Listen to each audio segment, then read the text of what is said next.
అంటే నేను ఎప్పుడు కులాల గురించి మాట్లాడాల. మా పవన్ కళ్యాణ్ వచ్చి మమ్మల్ని అందరినీ కూడా మీకు అసలు పౌరుషం లేదా, మన కాపుకి లేదా, అది లేదా ఇది లేదా అని మమ్మల్ని అందరూ రెచ్చగొట్టాడు కదా, అందుకని మాకు కూడా వచ్చేసింది.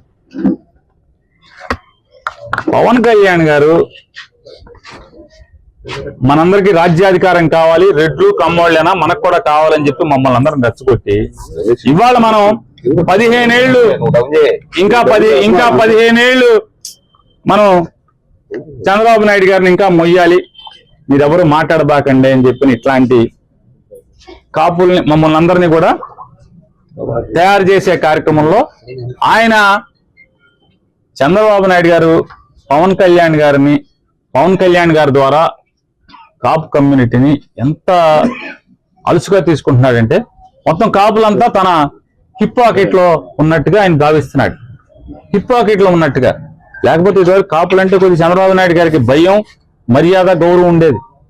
ఇవాళ భయం లేదు, మర్యాద లేదు, గౌరవం లేదు 2014 నుంచి. మరి ఇంత ఆయన సూక్తి ముక్తావాళ్ళు చెప్పినప్పుడు ఇదేంటి రామ్మోహన్ నాయుడు అంటమేంటి, మోడీది కదా అని. ఇక్కడైతే సత్యకుమార్ అయితే గనక సత్యకుమార్ యాదవ్ అయితే నన్ను కదా తప్పు పట్టాల్సిందే. మరి నారాయణ ఎందుకు తప్పు పడుతున్నారు?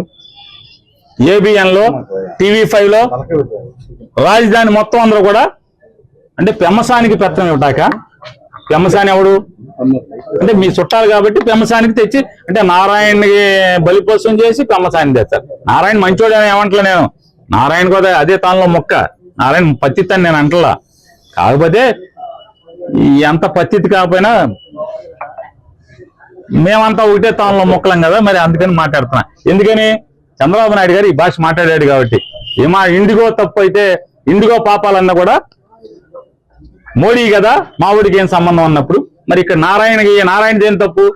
CRDAలో లంచాలు అడిగితే, అమరావతిలో ప్లాట్లు ఇవ్వలేకపోతే, చెరువులో ప్లాట్లు ఇస్తే ఆ రైతులు ఏడుస్తుంటే అలో లక్షణ అని మళ్ళీ పాత 53,000 ఎకరాలు కాదు ఇంకా 20,000